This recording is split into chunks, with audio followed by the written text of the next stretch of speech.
Assalamualaikum warahmatullahi wabarakatuh.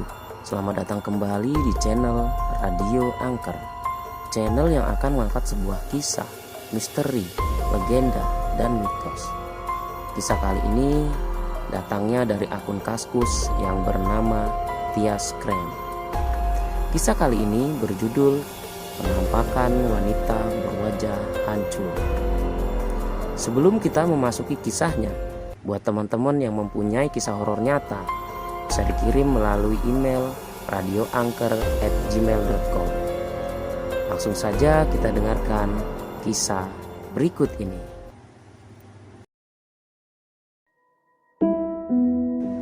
Siang hari itu, saya mendapatkan kabar kalau ada saudara saya yang meninggal. Saudara saya tinggal berdekatan dengan desa saya. Kebetulan rumah saudara saya hanya 3 meter dari rel kereta api. Saya pun bergegas untuk membantu pemakaman saudara saya. Seperti biasa pada umumnya setiap ada orang yang meninggal, pasti diadakan pengajian. Di pengajian itu saya mewakili bapak saya yang sibuk bekerja. Pengajian itu diadakan setiap habis Isya sekitar jam 8 dan saya pun membantu dalam persiapan pengajian tersebut.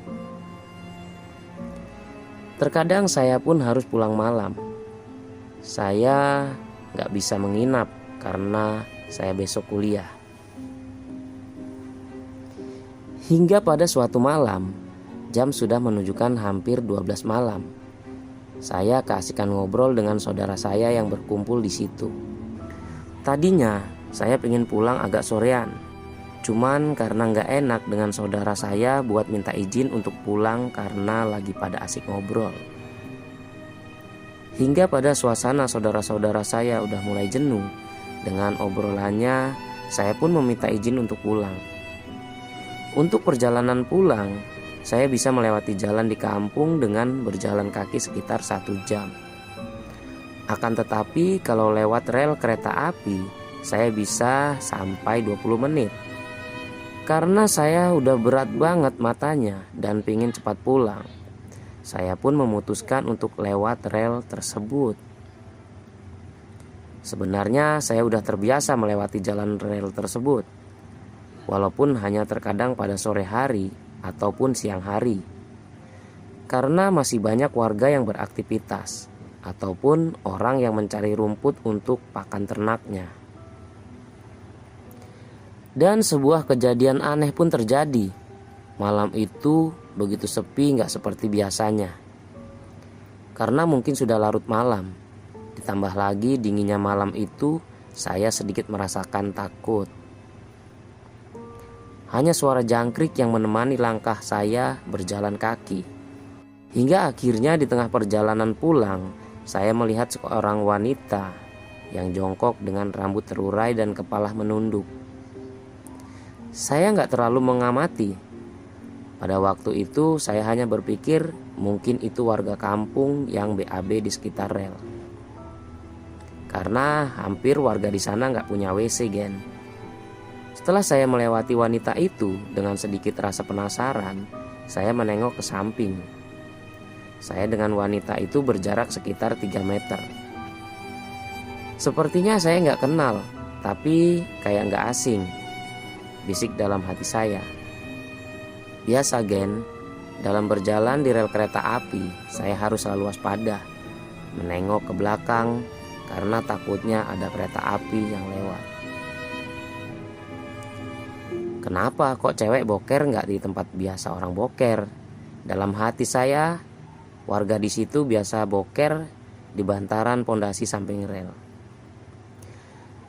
Setelah saya menengok, wanita itu masih di tempat dia jongkok, tapi sedikit mengangkat badannya. Dan saya pun dengan pandangan tajam melihat badan dia.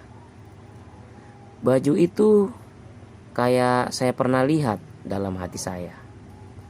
Baru setelah saya berjalan kurang lebih 5 meteran, saya coba menengok lagi sambil menengok belakang rel. Mungkin aja ada kereta yang lewat. Ternyata cewek itu mengangkat wajahnya dengan agak sedikit membusungkan dadanya. Apa yang saya lihat? adalah wajah dengan penuh darah, rusak, mata yang hampir keluar, dan kaki si wanita itu nggak ada, Gen. Seketika itu badan saya seperti kayak nggak ada tulangnya. Jantung saya kayak mau copot. Lemas dan sangat berat buat saya untuk melangkah, apalagi lari.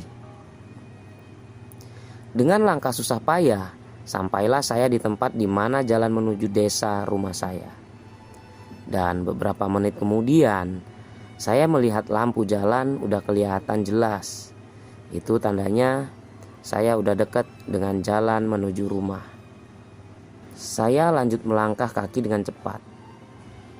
Untung aja gak pingsan di tengah rel.